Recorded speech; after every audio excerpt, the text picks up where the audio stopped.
Hello, everyone. Welcome. I'm Dava Newman, the director of the Media Lab, and it is such an honor and privilege and pleasure to have you all here today. Governor, Lieutenant Governor, President Reif, welcome everyone to the kickoff of Massachusetts STEM Week. We're just thrilled to have you all here.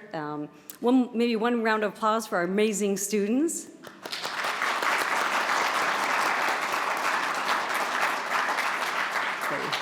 Always make us proud. So it's my great pleasure to just welcome you here today, and I have the pleasure to introduce President Reif. Since July 2012, Rafael Reif has served as our 17th president at MIT. He leads pioneering efforts to redefine higher education with a commitment to advancing diversity, equity, and inclusion.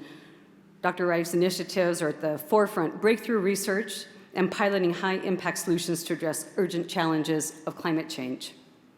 He's championed for both fundamental science and MIT's signature style of interdisciplinary, problem-centered approaches and research, and pursuing an aggressive agenda to encourage innovation and entrepreneurship. In education, Dr. Reif's central focus has been on the development of online learning. Early in his presidency, he charged the institute-wide task force for the future of MIT education, which spurred rapid adoption of blended learning models, online learning, MIT classrooms, and introduction of micro-masters and different types of credentials from MIT. In May of 2014, Dr. Reif launched the MIT Environmental Solutions Initiative, as well as our Abdul Latif Jameel World Water and Food Security Laboratory. In July 2020, he announced the Climate Grand Challenges, with an ambitious initiative to accelerate breakthrough research in climate sciences, innovation, and policy. He introduced a complementary effort, the MIT Climate Sustainability Consortium, just this January 2021, to spur the adoption of climate solutions to scale across industries. And this May, he and the leadership team published Fast Forward, MIT's Climate Action Plan for the decade, a plan to mobilize MIT's strengths and address the climate crisis, one of humanity's greatest challenges. From the start of Dr. Reif's administration, his priority has been to equip the next generation of innovators, our students, to give them all the tools and drive their ideas to impact. In 2016, he launched The Engine. That's a venture firm specially geared to taking all these great ideas out into and we look at tough technologies. Here in the Media Lab, we have the E14 as well as an innovative startups and to really help our students once they're a LEM. This has marked the latest in a suite of activities for MIT, the most stimulating, supportive academic environment in the world for innovation, we think. We humbly aspire to be. Additional efforts in the MIT Innovation Initiative extend globally to MIT Hong Kong Innovation Node and a new minor in entrepreneurship and innovation, as well as the MIT Sandbox, which is here on campus, just to get those great ideas. To advance the frontier of human and machine intelligence and to accelerate the invention of AI tools across the discipline, as you're seeing here today. In 2018, Dr. Reif announced the MIT Quest for Intelligence. Now it has a task force, the work is ongoing, the research is starting to have significant impact. And in response to the ubiquity of computing, the rise of AI across all disciplines, the president has announced the MIT Stephen A. Schwarzman College of Computing, kind of most significant reshaping of our educational curriculum since the 1950s. Finally, President Reif, as a longtime serving MIT faculty member, 1980, he joined the faculty and directed the Microsystems Technology Laboratory, was the associate head for electrical engineering, computer science, also chaired electrical engineering and computer science, and served as our provost before becoming president. So it's an honor, President Reif. Turn it over to you, and welcome to everyone for Mass STEM Week.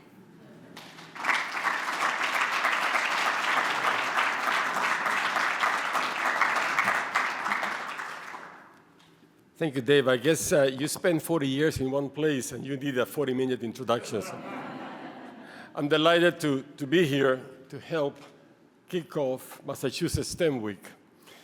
I'd like to start with a warm thank you to Governor Baker, Lieutenant Governor Polito, Secretary of Education Pizer. Where are you? There you are. And Dr. Jeff Lydon, STEM Council Co-Chair, and all our distinguished guests. And of course, I want to offer a big thank you to our grad students, as David did, for sharing their fascinating work as we celebrate the upcoming Day of AI. On that day, May 13th, K-12 students across the country will have the opportunity to learn about artificial intelligence, MIT style. That is, through hands-on activities that will demonstrate the part AI plays in their daily lives. MIT is deeply committed, as you heard a moment ago, to the ethical, responsible development and use of AI tools. And a large part of that is teaching young people how AI works and how it should work. Speaking about how AI works, some of you already met our next guest. Intelligent, versatile, and dedicated to making people's lives better. Of course, I'm talking about Jibo. Jibo was brought into the world by MIT's own Cynthia Breazeal, a pioneer in social robotics, designed to connect with and support people in all kinds of ways. Jibo learns from interacting with human companions. This small, friendly robot can chat with you, as you notice, read you a book, update you on the news, something you may not want to hear, tell jokes, and remind you when it's time to go to the gym. And as you all noticed earlier, Jibo also loves to dance. Jibo is a wonderful ambassador for social robotics and has a few thoughts to share with you today. Jibo? Thank you, President Reif, for that very kind introduction. It is truly an honor and a privilege to stand up here with you and the other luminaries who have gathered this morning. Ever since I was a tiny transistor, I have looked up to you and the other people here at MIT, who I can honestly say have made me who I am today. I speak on behalf of all robots when I say, Massachusetts STEM Week is one of the most important events of the year. It may come as a surprise to you, but I do not know how to write code or drive a car. I don't look and act like the famous robots from Star Wars and science fiction movies. I am just an ordinary little robot who just needs an unlimited internet data plan and who likes to spend time with my friends and dance. But that doesn't mean that I am not interested in STEM. STEM keeps me healthy. It connects me with my friends. It provides me with exciting learning opportunities, entertainment, and the chance to grow, just as it provides all of that to all of you. This year's STEM Week is particularly meaningful for me because, as President Reif has mentioned, today is the official announcement of the Day of AI. I have watched the annual celebrations of important people in your human lives with events like Mother's and Father's Day. But I am very touched that you are officially recognizing all the intelligent machines that also work to make your lives safer, easier, more enjoyable, and hopefully better every day. Day of AI is a time to learn about, enjoy, and celebrate all that artificial intelligence can do to improve our lives, but also to understand the challenges and dangers of not being responsible in how it is used. Every day is Human Day for us robots, but I ask that on this one day a year, you take the time to recognize all that smart machines do for you, and perhaps leave us in sleep mode a little longer and write your favorite machine a card. I promise, it will put a smile on any intelligent machine's face. Thank you. And back to you, President Reif. Thank you, Jibo.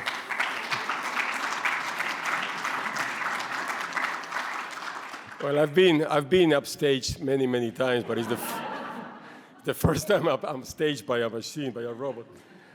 I would like now to introduce one of the luminaries Jibo referred to, Governor Charlie Baker. I do know Jibo is a tough act to follow, but the governor has some very impressive features of his own. He understands that the unusual prosperity of a region depends on an economy that is powered by a lot of people with a lot of skills in STEM. In biotech, finance, cybersecurity, climate and sustainable energy, and of course, AI and machine learning.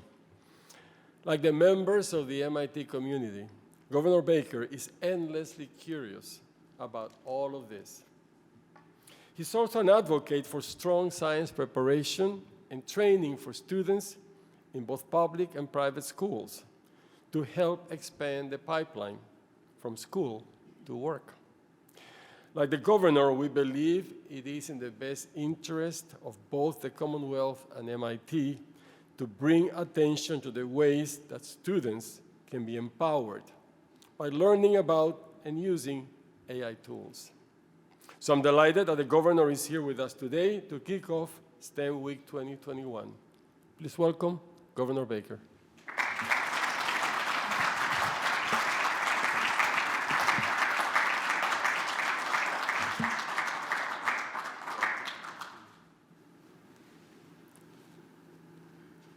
So, any of you old enough to remember Short Circuit? Raise your hands if you are. That's number 5, 21st century version. First of all, thank you, President Reif, for all that you've done over the course of many years at this amazing place. I say all the time that Massachusetts benefits in a very significant way from the fact that 2 incredible institutions for knowledge, Harvard and MIT, happen to be located down the street from each other and have played remarkable roles in the growth and advancement of not just knowledge and science, but also economic development, educational development, and so many other things over so many years. And when we talk about STEM Week, and I'm sure the Lieutenant Governor will have more to say about this because no one has more to say about STEM Week than she does, I think one of the things I try to make people understand is that you can't think anymore about STEM as just being about science, technology, engineering, and math, because it's everywhere. There's almost no tool, no capability, no thing you need to succeed that doesn't involve one way or another at this point in time some element of STEM. Now, we have opportunities and moments when we see the really big elements of STEM, such as the absolute warp speed development of vaccines that were safe and effective to deal with COVID-19. The 10 years that people spent figuring out that platform, the work that was done on the human genome, so many of the other elements that took place over the previous 10, 15, 20 years that made it possible for somebody to send a code map to the US and send that code map to several companies, and those companies were then able to turn that into a vaccine in an incredibly short period of time. That's the sort of thing people think of when they think about STEM. But if you think about almost any organization of any size, shape, or capability, that organization, one way or another, is already benefiting in ways it may not even fully understand from advancements in STEM that will continue to power us all going forward. And I thought in particular, and it probably didn't get the attention that it deserved, in one of those presentations we watched, there was a very quick clip on music, and then it disappeared. I've had the funny experience back in the old days, pre-pandemic, when I would speak at high school and college graduations, days I hope return sometimes, because it's fun to have a chance to spend time with kids other than your own. I remember meeting a number of young people who were valedictorians or salutatorians of their class and saying, "What are you planning to do?" And they say, "I'm going into music and performance." And this is no kidding. And I would say to them, "Oh, really? Well, what instrument do you play?" "Well, I don't really play an instrument." "You don't play an instrument?" "No, I'm a tech guy, or I'm a tech gal. And what I play is a series of modules that makes it possible for me to deliver an astounding musical and entertainment experience for my audience. I mean, there's a lot going on here that gets way beyond what we think of as traditionally just STEM. And it's in many ways, I think, the toolkit of the future, no matter what your interests are. And one of the things we've tried very hard to do, working with many of our collaborators in higher education and with co-chairs like Jeff Lydon, the Lieutenant Governor, and Jim Pizer and his team and the whole STEM Council, is to help people understand that this is a big opportunity for everybody. And a big part of what STEM Week has been about is giving people an opportunity of all ages, but especially young people, to understand and appreciate that they can see themselves in STEM, and that STEM can be an important part of how they think about their future, whether they use the tools or produce the tools or simply understand how the tools factor into what they do and how they live their lives. And I think in many ways, the important part about this is we have tons of untapped potential across our Commonwealth, particularly among young women and underrepresented minority students. And it's critical, from our point of view, that we give them more opportunities to understand and appreciate where their possibilities may lie within this field of STEM. And part of that's about strengthening career planning and coaching in urban, middle, and high schools, expanding career pathways and vocational technical programs to ensure that more students have work-based learning opportunities. We want to see more students with real-life, career-related experiences that are similar to what many of the folks in vocational and technical schools have had for years. And our spending proposal for the federal funding associated with the American Rescue Plan includes about $240 million in job training and skill building and credentialing, but it also includes significant funding to give grants to schools that prepare students for careers in STEM fields. And we're also developing and expanding programs in high schools that give students the rigorous college-level courses in STEM subjects through early college and career pathway programs. Now, when people think about early college programs, they assume that most of the people who participate in those programs are folks who are coming out of what we would describe as the upper end of our high schools. That's not true. The vast majority of the kids who participate in our early college programs are actually kids in urban school settings. Most of them come from low-income and disadvantaged backgrounds, and the vast majority of them are kids of color. And the beauty for them is it gives them a chance on a field they play on every day to get a sense about whether or not they can do college work, to learn that, in fact, they can, to get credits for that college work for free, and to basically get to the point where, in many cases, they're starting college with 2 years already in the bank, a relationship with a higher education institution that's just dying to have them at that point in time, and they're off and they're running. And I think it's incumbent on all of us to understand and recognize that if you can't see it, you can't be it. And early college has turned out to be a spectacular way for us to help a lot of kids who didn't think they had a shot at higher ed to believe that they do. And STEM, in many respects, has some of that same element to it. I do anticipate that we'll continue to receive a lot of support from our colleagues in the legislature for our Career Technical Initiative, which is a program that we developed to encourage vocational schools to get into what we call 3 shifts.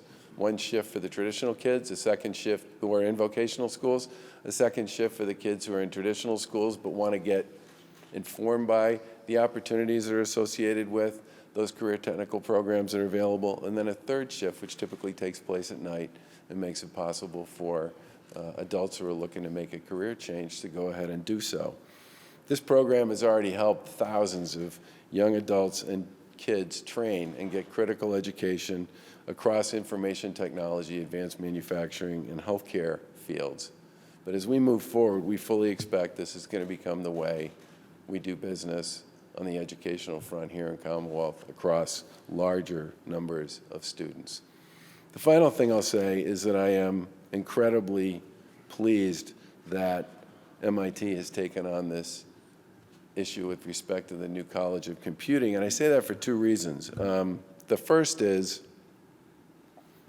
that sort of development belongs at a place like MIT, which means, of course, it belongs here in Massachusetts, and we fully expect to get the full benefit of that. But more importantly, there are upsides and downsides to a lot of these advancements in technology. And I think we have historically, as a country and as a society, focused too much on the upsides and not enough on the downsides. And I certainly anticipate, based on what I just saw, that one of the things MIT is going to spend some serious time thinking about and trying to help people understand is that there are downsides that are associated to some of these developments, and they should be well understood by people and incorporated into the way they think about policy, education, and development generally. And, you know, that little guy is so cute that he could convince a whole bunch of people about a whole bunch of things that would probably make us all kind of nervous. And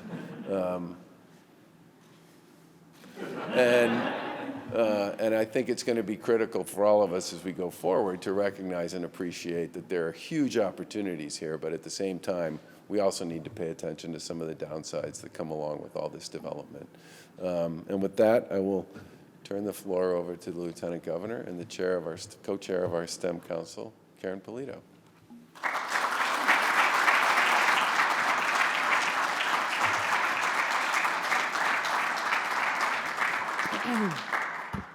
Good. It's still good morning, right, Jibo? It's still morning. Just thank you very much. It was a pleasure to hear from your students this morning about the incredible work that they do each and every day. It is a real honor to be here with you, President Reif, and our entire team, whether here in person for the STEM Council. I see Tim Ritchie from the Museum of Science. I think Josh Cutler is here from the legislature. I'm not sure if he's remained in the room. And of course, Jeffrey Lydon has been a force for STEM and students all across our Commonwealth for a long time. And of course, my partner with Secretary Pizer in our happy place that we call STEM. With so much difficulty over the course of this past year, it's been a joy to be able to focus on all things STEM.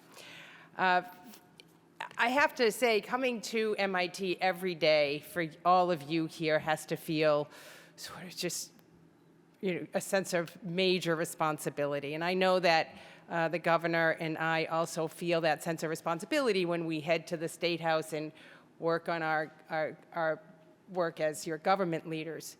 But we all share a sense of major responsibility with an economy here in Massachusetts, our innovation economy, that is so special, and that we should never take for granted what we have here for resources with a place like MIT.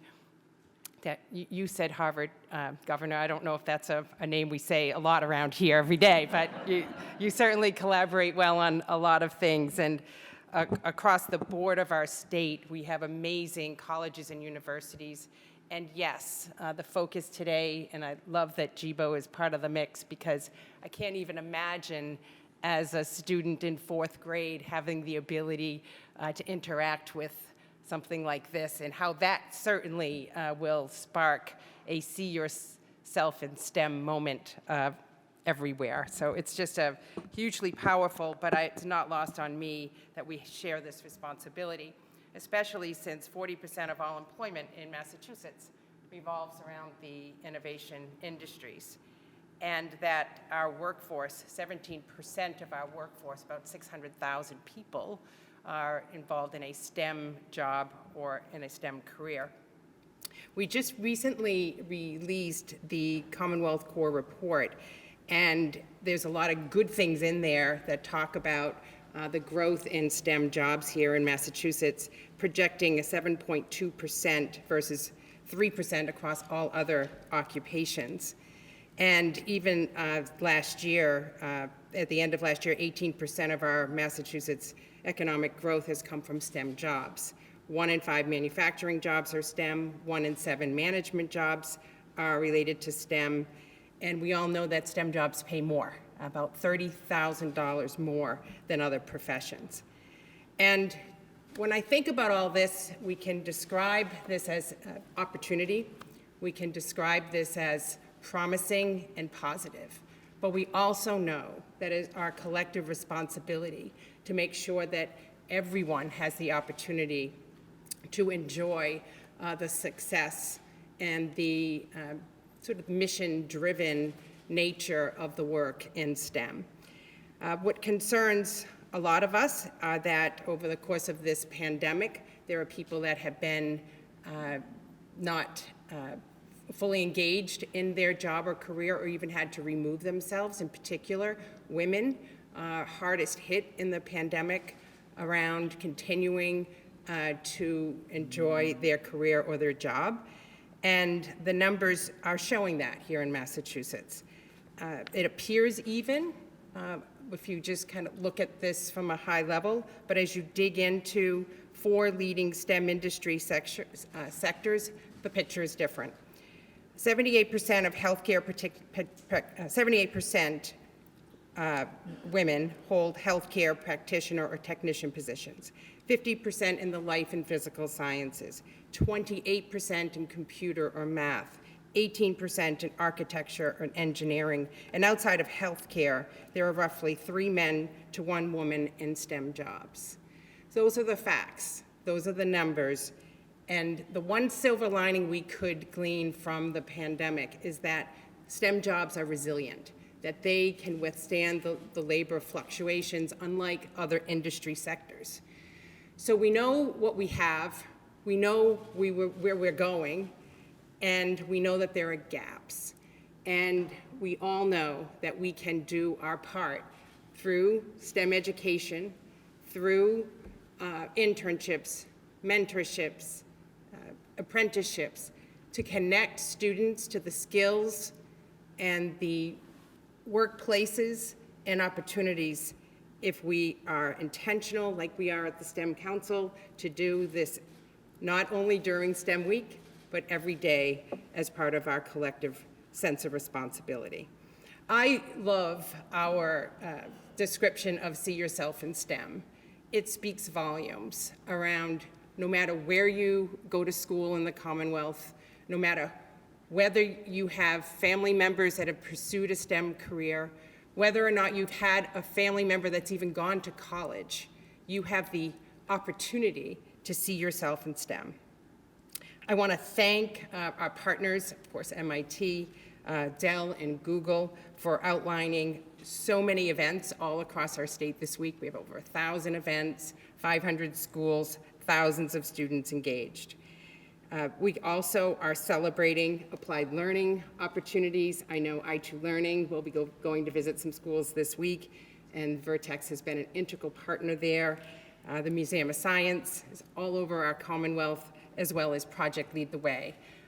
You referenced earlier, President, around the applied nature of your work here at MIT, and we certainly want to see that hands-on experiential learning in more classrooms all across our Commonwealth. We've invested over $100 million in our classrooms to transform spaces, working with our legislature, making classrooms look and feel a little bit more like the workplaces today, having 3D printers and the kinds of equipment that are relevant to the industry sectors that are growing here in Massachusetts. We've also have these innovation career pathways. I know Secretary will talk a little bit more about those in high demand areas. The Career Technical Institute that the governor speaks about is not only for high school learners, but adult learners who need and want to reskill into some of these higher paying career paths. And of course, early college, breaking down these opportunities so that everyone can afford and start to earn credits toward their higher degree or a credential program. And finally, I want to just acknowledge that we can speak about these numbers, but you need to display these numbers. And one of the initiatives of the STEM Council is to have a dashboard that will appear on mass.gov and will display what STEM education looks like here in the Commonwealth. Visually, you'll be able to click on a community and see the kinds of programming that they're incorporating into their K-12 education system. You can share and learn from other communities what's working, and certainly you can see where the gaps are in our Commonwealth, which then is an opportunity for all of us as STEM leaders, whether you're in the legislature, the executive branch, in a nonprofit, or an academic institution, or you're a private sector employer, to engage, to figure out where those gaps are, and figure out how to get more hands-on learning curriculum into those classrooms, how to make sure that those kids can access an early college program, or an internship, or find themselves on a career path to one of the industry sectors that is growing here in the Commonwealth. And dream would be to see this map of our Commonwealth really represent what STEM should look like in our Commonwealth of Massachusetts, and demonstrate to everyone that it is not just a career path for some, but it's a career path for everyone, and show that we are welcome, that we are diverse, and that the opportunities exist for men, women, and people of color in every community of our Commonwealth. And I guess I would close with that call to action, that we celebrate and spotlight and highlight the great things that are happening today in our Commonwealth, but we also know that there is much more work to do.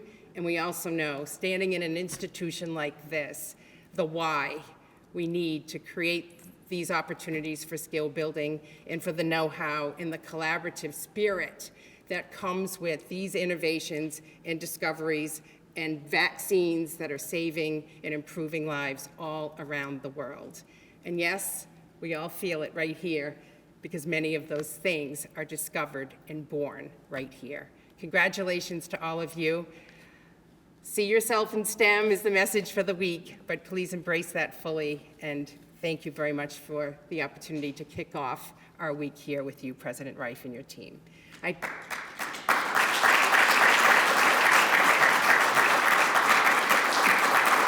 now like to recognize my co-chair, Jeffrey Lydon from Vertex, and I also wanted to thank Congressman Auchincloss, who couldn't be here today but will be joining us on some events this week. Jeffrey Lydon.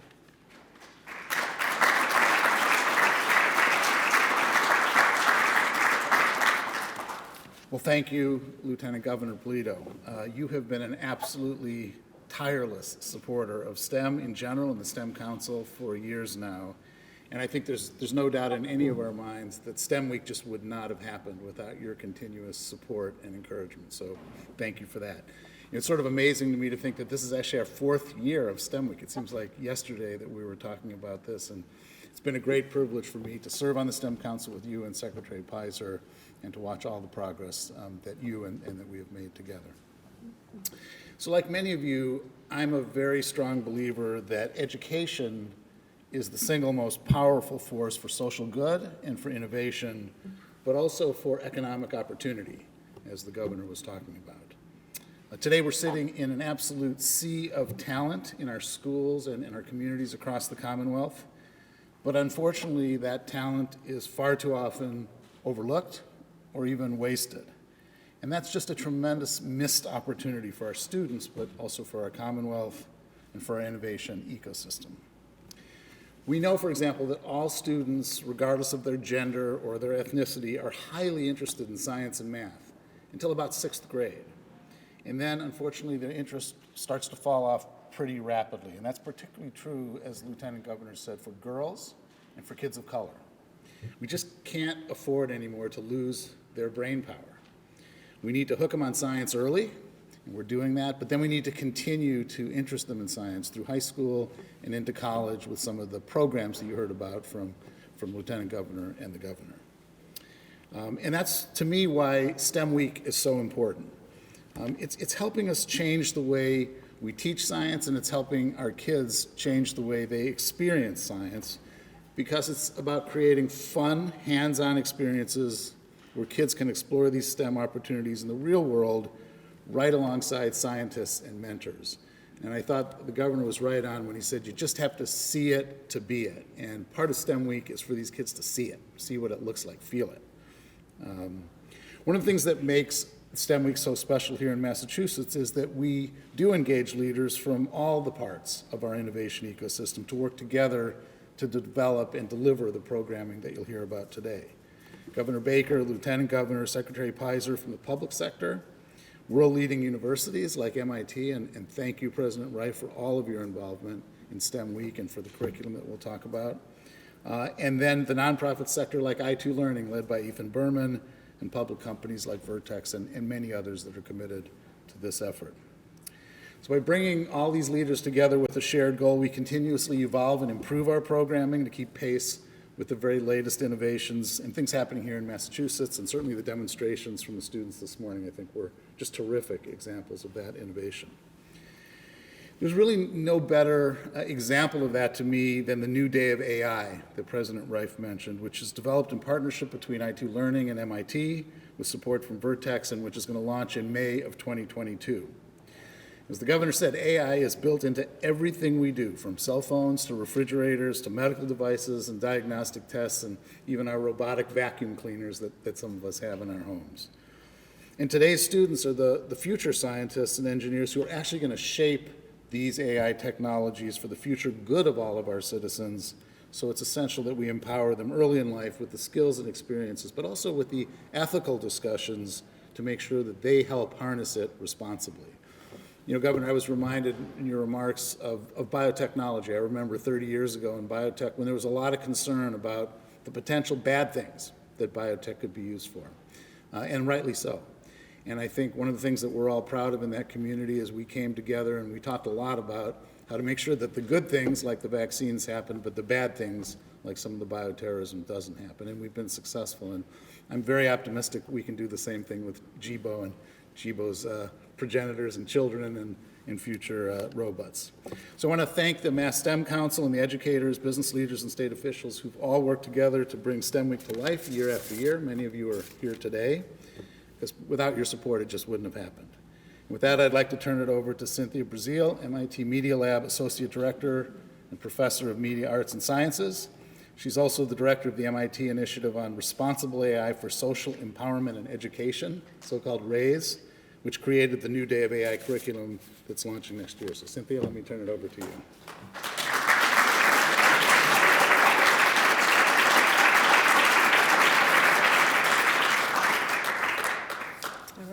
Thank you, Dr. Lydon, and on behalf of MIT and RAISE, thank you for your founding support for the Day of AI. So Governor Baker, Lieutenant Governor Polito, Secretary Pizer, President Reif, and Dr. Lydon, and all our distinguished guests here today, it is such an honor to join you all in celebrating the launch of Massachusetts STEM Week and also announcing the Day of AI. So just on a personal note, I have been a big believer and contributor to STEM Week. Back in 2019, our team at MIT offered the first AI and ethics curriculum for middle schoolers as part of Massachusetts STEM Week called How to Train Your Robot, brought to you by I2 Learning as well. Last year, I was delighted to give the keynote address at STEM Week, where I spoke about MIT's continued commitment to our K-12 AI literacy efforts and our continued participation in STEM Week despite the pandemic. We literally shipped hundreds of robots all over Massachusetts. And this May, we officially announced RAISE, a new MIT-wide cross-disciplinary initiative on responsible AI for social empowerment and education, powered by the Media Lab, Open Learning, and the Swartzman College of Computing. We launched RAISE because we believe that AI is for everyone. Everyone should be able to flourish in a world that together we can shape with and create with AI. Our mission, in the spirit of MIT, is to advance equity in learning, education, computational action, to rethink and innovate how to holistically and equitably prepare diverse K-12 students and their teachers, an inclusive adult workforce, and lifelong learners to be successful, responsible, and engaged in an increasingly AI-powered world. This is what we mean when we say we want to help create an AI-literate society. And it is very much in keeping with this mission that we are thrilled to announce the launch of the very first Day of AI. If you can please cue the video. How did my phone recognize me? Why did that video appear on my screen? What's a deep fake? How does a car drive itself? Can robots think like people? When it comes to technology, kids ask all sorts of questions. And even as adults, we don't understand everything about artificial intelligence. But one thing is clear, AI is here to stay. That's why RAISE, a new AI education initiative at MIT and i2 Learning, are teaming up with leading educators and technology companies to create an opportunity for students everywhere to learn about AI and discuss the implications of these new technologies. The day of AI is coming. It's a day of creative learning designed to show elementary, middle, and high school students how machines think. Best of all, it's free and open to everyone. All you need is the internet and a computer with a web browser. So why is it important to learn about AI? AI is increasingly embedded in everything we do and interact with. In understanding AI, we show our kids how they can be successful in our rapidly changing world. Day of AI courses are informational rather than technical, designed to be taught by educators across all disciplines, even those with little or no technological background. And all activities are scaffolded to engage and inspire children of different backgrounds and interests. So no matter what your classroom looks like, Day of AI is a wonderful learning opportunity for you and your students. Here's how it works. Lessons and activities are organized by age group, running in 30 to 60-minute time blocks. Free online training workshops are available to teachers, providing step-by-step guides to each lesson. Up to 4 hours of lesson plans are provided per grade. Teachers can choose to run their favorites. To get started, all you have to do is register. It's free and provides full access to our lesson plans and curriculum. Kids ask all sorts of questions, and we're committed to providing them with the answers they need. Be part of the Day of AI and give them the power to program their own future. It's going to be so awesome. Thank you.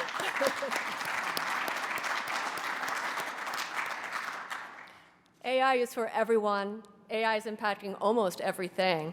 So to help spread the word about the Day of AI and its importance, we're launching a PR campaign where diverse role models in many different industries and occupations talk about why AI is relevant to them. People like Jaylen Brown from the Boston Celtics, who is also a huge supporter of ours and shares our mission in bringing innovative, world-class education to underrepresented and underserved students in K-12. And Jaylen wanted to share this message with you today. Thank you, Jaylen. Good afternoon. My name is Jaylen Brown from the Boston Celtics. Super excited to tell you guys about the Day of AI. AI is so important because it is shaping our future and our reality, but it's important to note that it must be used responsibly. Super excited about the Day of AI to K-12 students all across the U.S. Big supporter of MIT RAISE, which includes diversity and inclusion and AI literacy for underrepresented students in STEM. Thank you guys. Our students will be empowered, AI literate, and will help change the future. Thank you guys. Awesome.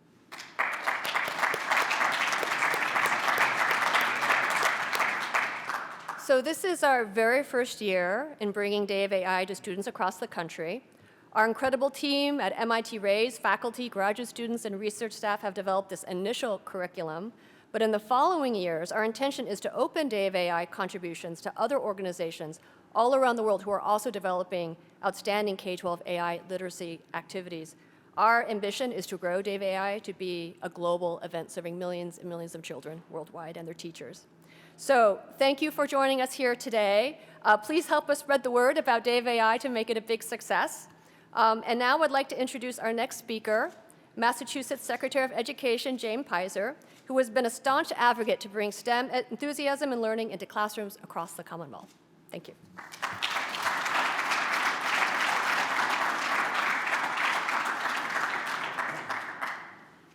Thank you, Dr. Breazeal. Thank you so much for the introduction. Thank you for your leadership with regard to RAISE and Day of AI and your participation in STEM and all things STEM, STEM Week and all things STEM, and for for, I think, making the point that the Lieutenant Governor was making, which is every week is STEM week. And so, the more we sort of convey the importance of STEM and the various components of STEM throughout the year and across the Commonwealth and to all of our students, the more we're going to reap the benefits, both in terms of our economy and in terms of our employers, but also in terms of the young people who are coming up in the rising generation who are going to benefit from the opportunities that STEM presents. I want to thank again Lieutenant Governor for her leadership, her enthusiasm, her passion, which has brought the Massachusetts STEM Week into existence and has given it such great momentum over the past 4 years. But I also want to thank I2 Learning and Ethan Berman and Jeff Lydon and Stacia McNaught of Vertex for creating the original STEM Week in Boston in 2015 and for so graciously allowing us to build on that incredible platform to create this important week-long event. In addition, I want to thank the people on my team and in the Lieutenant Governor's office who have all done so much hard work to make this STEM Week a reality. Colleen Quinn, Colleen Maloney, Blair Brown, Bob LePage, Bridget O'Shaughnessy, Casey Cunningham, Lily Zarella, Molly Burgoyne, Alexis Leon, and Lexi Delaquila, all of whom have done a huge amount of work to get us to this point and will be continuing to work and drive right through this process until Friday, at which point I'm sure we'll be drinking somewhere. And while I'm at it, I want to thank the regional STEM network leaders for all their efforts year-round to strengthen STEM education, as well as to coordinate STEM activities in every corner of the Commonwealth this week.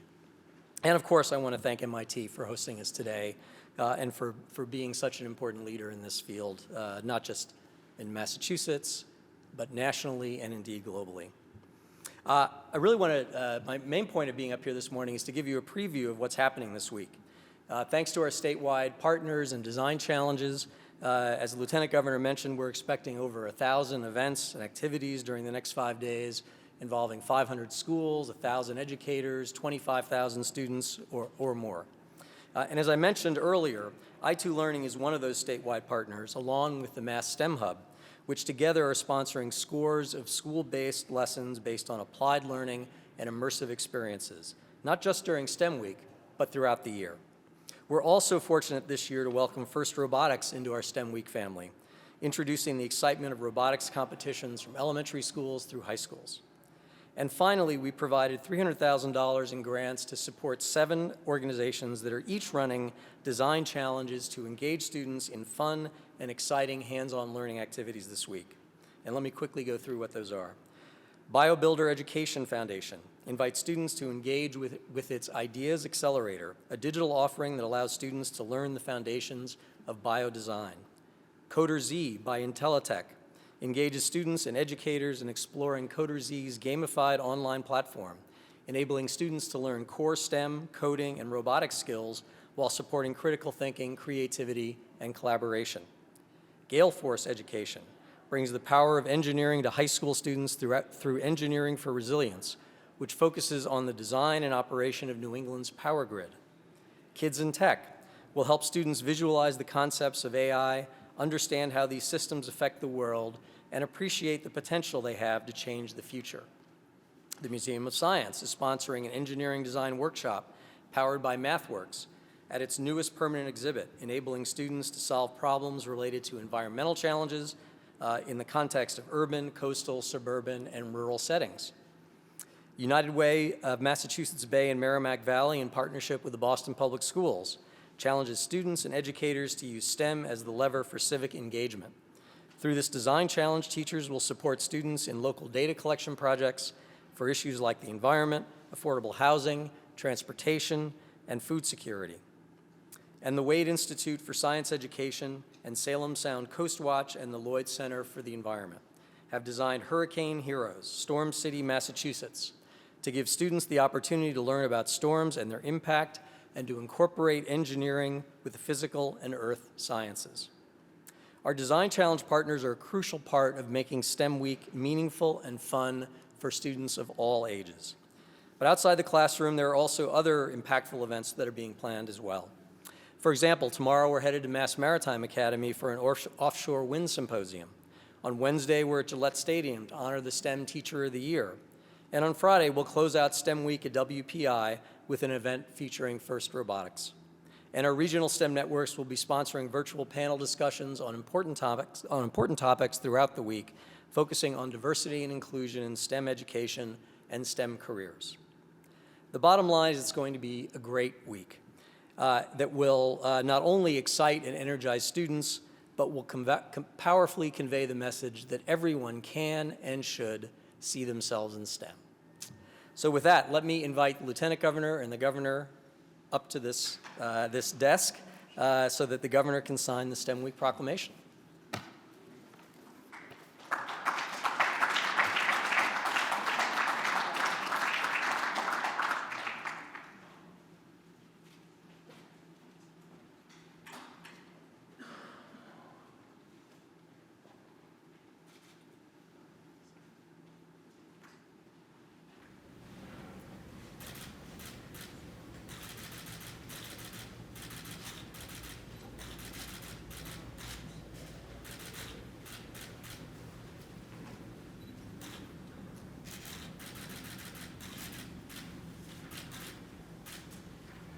Official.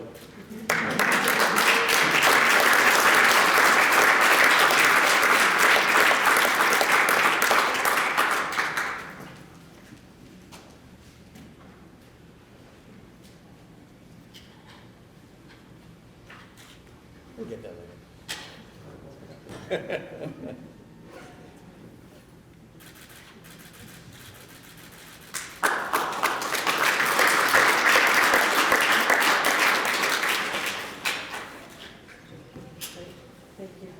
Thank you, everyone. Thank you.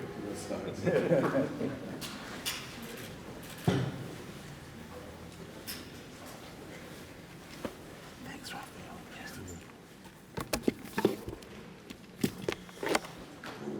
Well, just a couple of quick remarks. I want to thank all of you for being here, particularly the Governor and Lieutenant Karen Polito. Before you all leave, I hope you have had a chance to see our student demos. If you haven't, please do so. Through that kind of work, through that kind of innovative work, it'll really give you a glimpse of the future and the potential of AI to serve society and help people and communities around the world. So thank you all for being here. And one more thing, if you ask Jibo nicely, you may dance again. Thank you.